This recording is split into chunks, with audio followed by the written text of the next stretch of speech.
Welcome back. You're watching Breakfast Television. Thanks for joining us on this Wednesday morning. It's a controversy that has been brewing for some time, and today it might finally come to a head. The Edmonton Eskimos have been under fire for their name for a name change. Our Mike Yanni joins us now with more on this developing story. Good morning, Mike. Good morning, Mary. I don't know if this is Freaky Friday or what, but I feel like we swapped positions here because we're getting the rain here, and I think you guys are getting a nice day there today, right? We are, yes. I'm looking forward to it. Finally, some sunshine.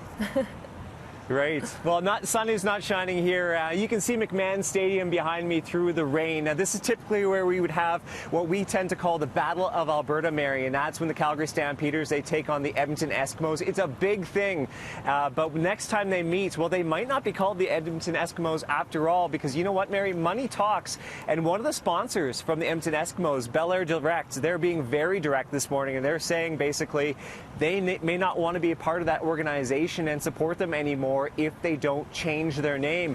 The company, they have made a statement, and they said that one of their core values is basically it's based on respect, and they said that it's hard to be that way when you have a name that is considered racist and actually is offensive to some Inuit communities. So they're basically saying that unless they change their name, they no longer can be a part of that organization. And it's interesting, Mary, because the Edmonton Eskimos, they said even a couple of months back, because fans were being outspoken about this as well, they said that they would talk to the Inuit community about this. So there have been consultations. They said there's been some telephone interviews and surveys, and they said some of the Inuit community actually supports the name and some don't.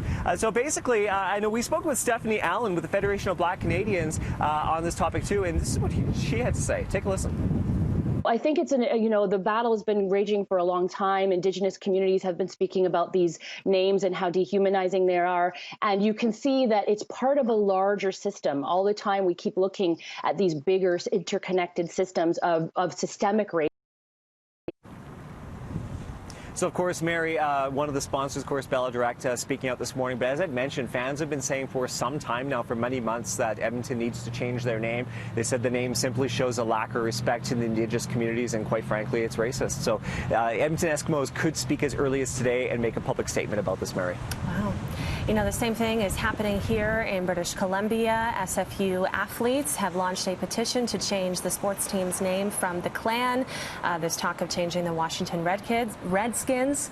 So it'll be interesting to see, where this trend continues in the sports world. Mike Yanni, thank you so much for joining us this morning from Calgary. Great to have you, and stay dry. Thanks, Mary.